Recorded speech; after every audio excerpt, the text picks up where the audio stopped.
The green flag has just come out. The cars go into corner number 1, and we are back to racing. 93 laps have been completed. We have less than 7 to go now, and Bobby Rahal looks like he could win his second race of 1985. His advantage over Rick Mears is about 4 seconds, and there is Rick, the yellow car. And look at Danny and Gaius also moved by Danny Sullivan. 3 abreast racing here in turn number 3. Rick Mears goes to the high side and passes both Bill Whittington and Danny and Gaius. Now, Gaius has passed Danny Sullivan for position. That moves Danny Sullivan back to 7th and Gaius up to 6th. Boy, great dicing going on. It looks like almost like the start of the race. Rick Mears in that bright yellow car was way down at the bottom of the racetrack trying to move up on Rahal. Remember, he runs in 2nd position, but Rahal is about a straightaway ahead of him and seemingly no chance to catch him with 96 laps completed. And the 3rd car on the lead lap is Ed Pim in number 98. 4th a lap down is Kevin Cogan. In 5th position is Tom Sneva. 6th is Jose Le Garza. 7th is Danny and Gaius, and in 8th spot is Danny Sullivan. And he seems to make very light work of it. He is absolutely flying past the traffic at the moment. Roberto Guerrero leading this race. That shot that you just saw from right on top of the pit wall, by the way, is right at the finish line. Remember, the front stretch is the longest straightaway on this racetrack, and it's only 1/10 of a mile long. The 2 straightaways each cover about 800 feet, and altogether this racetrack is only 8/10 of a mile in length. There is Guerrero getting ready to put a lap on. Can you believe it? Tom Sneva. Remember, he got out of the Eagle because and Roberto getting sideways in trouble. Guerrero spins between turns 1 and 2. Roberto Guerrero leading this race. Punches the outside wall. The caution flag is out. Roberto Guerrero damaging the right rear wing. Obviously some damage also to the structure of that race car. And Roberto, I think, just eliminated him from himself from competition, Derek. A very, very sad sight to see Roberto like that. He was so much in control. He ran very strongly. He was very confident. And now his day is over. There's just too much damage for anybody to hope that he can fix that car to get it back out again. And Derek, as you watch this, he looks like he's out of control already. He hunkers it down to the inside, but it still never came back all the way. He accelerates, just begins to get sideways a little bit, straightens it up. Now he's sideways. He almost held it. The unfortunate thing is he did a complete 360, 180, 360, almost to Danny Sullivan, almost caught it, and then it goes again and just hits the guardrail just here. We have seen Roberto spin a couple of times on nationwide television, going completely around and catching it, but it just wasn't to be today, and that's a sad sight, and did not look like anything went wrong with the automobile. The car just got away.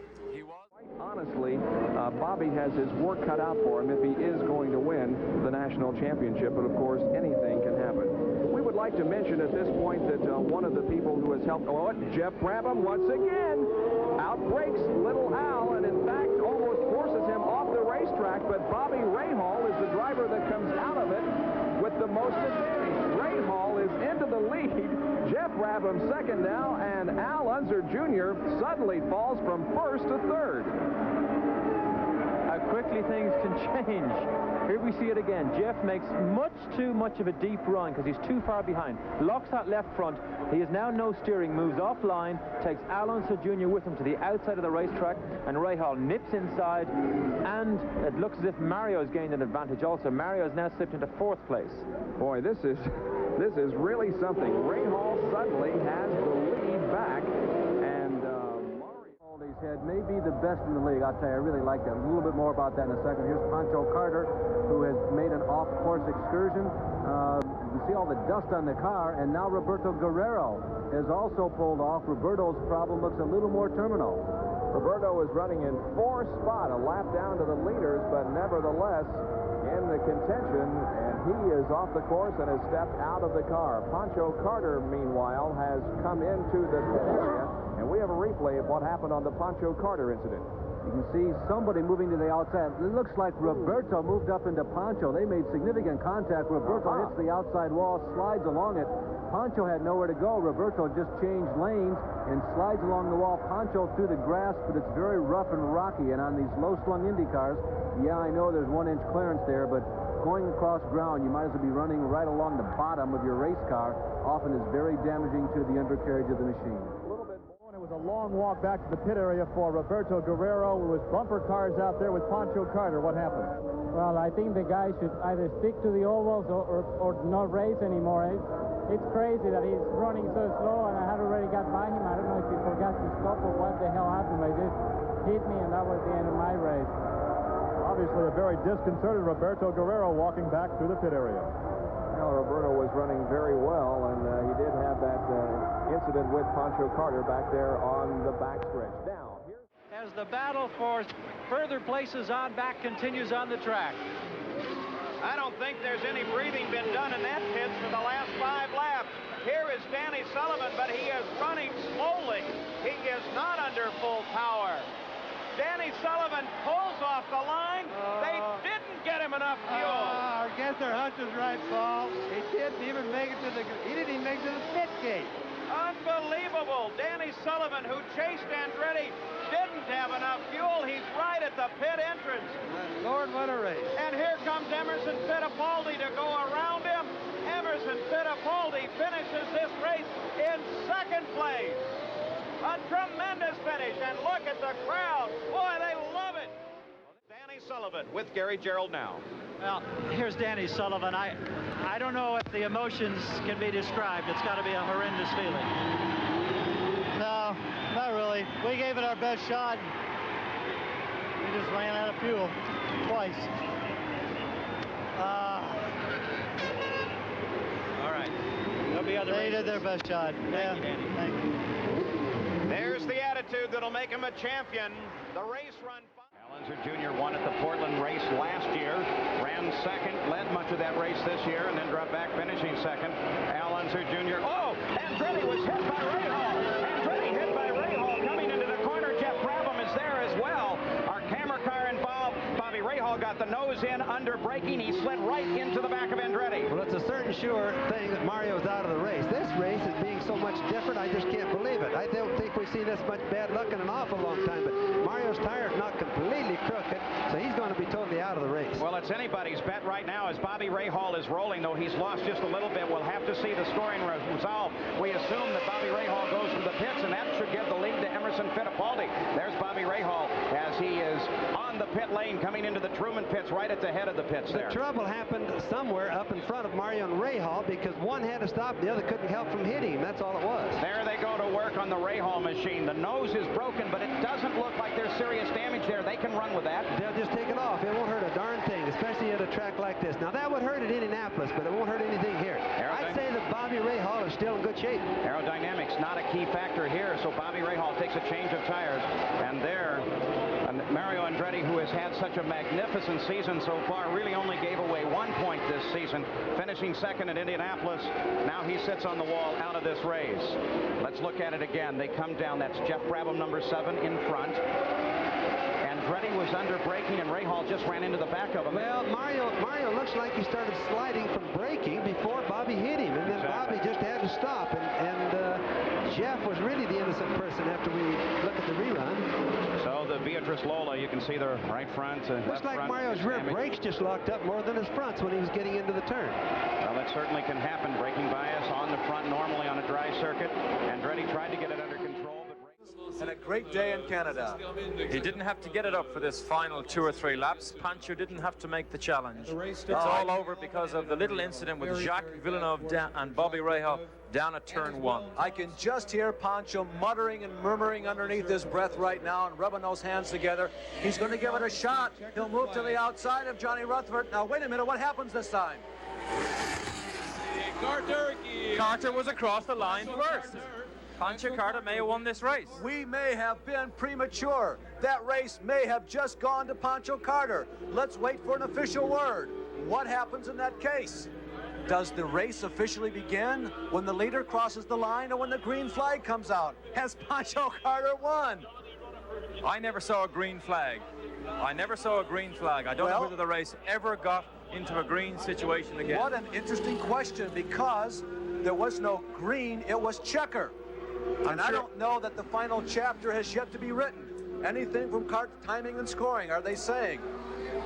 I'm sure Johnny Caples and Rick Gallis will be down there consulting the little rule book to see who's right on this. But Pancho Carter did crossed the line first. He did take the checkered flag. Absolutely astounding. Absolutely. We do not know, as of this moment, officially, who the winner of this race is. Johnny Rutherford looking around, looking toward victory lane. Pancho Carter looking toward victory lane. Cart officials are pushing Pancho, or pointing the direction for Pancho to go to victory lane, and now we have two guys trying to get into one parking space. That has happened to me so many times. Well, Carter Johnny Rutherford is now being told from kart scoring that he is the winner. Well, and now the handshake's coming out, and Johnny Rutherford, the crew beginning to jump around, is apparently going to celebrate those spoils of victories that Bill Elliott did a week ago. It may not be worth as much money, but it has to be just as bright a moment for Johnny Rutherford. Maybe we need a 5-lap trophy dash. They changed it. Now it's just been changed again. Now we stand corrected. We'll try and stay with this because the official word off of the kart radio has just been changed. We have had two official words from kart, Johnny Rutherford and Pancho Carter. Well, this will be a very interesting 2 minutes. You'll wait it out with us. We still do not know who won the Molson Indy. Was declared the winner of this year's International Race of Champions. The same set of circumstances has befallen Johnny Rutherford. Passed by Pancho Carter as the checkered, not green, the checkered flag, but that is normally a racing flag, came out as we rounded turn number 3 on the final lap of this race. Johnny was leading. Pancho accelerated hard on the high side. He crossed the finish line before Johnny Rutherford did. But the question was, does this race begin when the checkered flag comes out, or should they have finished this race under yellow flag conditions? Here's a replay. You see, Carter did anticipate that something was going to happen. He went to the high side. I don't think Johnny Rutherford was even in the right gear because Carter actually pulls easily away here. He's the first man to take the checkered flag. I think he is the winner. Well, there have been a couple of official announcements from kart, and the most recent one was that the number 6 car of Pancho Carter is the winner of this race. Still double-checking all the timing and scoring charts, probably consulting the rule books, but Johnny Rutherford is standing by silently as they push the number 6 Gallus Racing Valvoline Hawk race car a little more closer to victory lane. Nay, it is in victory lane, and apparently the decision is firm. Pancho Carter has won for the second time in his career an Indianapolis car race. There you see a panorama of the front stretch here at the Sanair Super Speedway in Saint-Pie, Quebec. And that tower there on the left, that's where Derek and I are positioned right now as we watch with you in, I gotta say, utter amazement. And Derek, I am not familiar enough with those fine printed paragraphs in the rule book to know what is the official call in a situation like this. When you come off of turn number 4 under yellow flag, when the checkered flag waves, is that an indication that this race is ending, or is it restarting? And if it is indeed restarting, do you start racing in turn number 3 or not until the leader crosses the line? Well, that's probably the same question Rutherford asks himself now. But we have Jack Arute down there who may enlighten us on the situation. He is with JR. Down to you, Jack. Well, Johnny Rutherford collared me and said, hey, I'm the winner of this race. Talk to me. This is my victory lane. Johnny, that's the way you see it right now. Well, yes, it is. When we came down here, it was a checkered flag. There was no green to come out. There was one more lap with a white flag. The yellow was still out. We had no idea we were going to go. The track wasn't in shape to run for the charge. This was stupid to come down here like this. Now, the question, we talked to Kirk Russell to ascertain who was the winner. He said that it is Pancho Carter. Now, what is your recourse now after the fact? What can you do? I honestly don't know. We came off of the corner there. I thought it was just going to be a routine checkered under the yellow, and they had the green flag. They had to checker it out, and it was, I figured it was over. Well, like Yogi Berra says, gentlemen, it isn't over till it's over, and you can be sure Johnny Rutherford and the Vermont American team are going to have their say before this day's out. As we saw Johnny Rutherford there pulled off course and out of the race after having come in contact with a car or a barrier, we want to explain, perhaps some of you are not aware of the fact that Johnny Rutherford has been given back his victory, or been given the victory at Sanair, and the appeal that he filed after Pancho Carter was declared the winner was accepted, and Johnny Rutherford is the winner of the race earlier this year at Sanair. So Moreno driving for all he's worth, trying to keep Big Al back. Big Al doing exactly the same, trying to get past him and get the national championship. His son, Little Al, is about 3 seconds in front of them, just out of the camera frame. I think it's also Moreno's intent to look as good as he can to try to ensure a ride in the IndyCar circuit as long as he can, Paul. Moreno been driving the road courses for Rick Dallas and the Valvoline machine. And there comes the flag advising Moreno that Al's behind him. Big Al comes around him. The answer to the flag. Now Big Al has the national championship. There's one point. Look at Karen. Look at this. She doesn't quite know yet. She's looking at her. She got the word. She's almost to cry. She's a happy. Must have been a radio call. I got him. So Big Al Unser now has the national championship. This is that part of that thing we talked about called experience. Al Unser Jr. is currently in third place, and he is in front of Al Unser Sr. So the fight on the track for third place is the fight for the national championship. Big Al's got it at the moment. Opportunity to win his second Indianapolis car race in a row. Jacques Villeneuve obviously running faster than Rahal, but it's so very hard to get around on this racetrack. Villeneuve and Rahal and Jacques Villeneuve run into the wall. A tremendous crash going into the #1 corner. Jacques Villeneuve and Bobby Rahal come together. Villeneuve is moving around. Bobby Rahal staring down Jacques Villeneuve, and Rahal letting his feelings be known. And now, what a turn of events. I said the last one was incredible.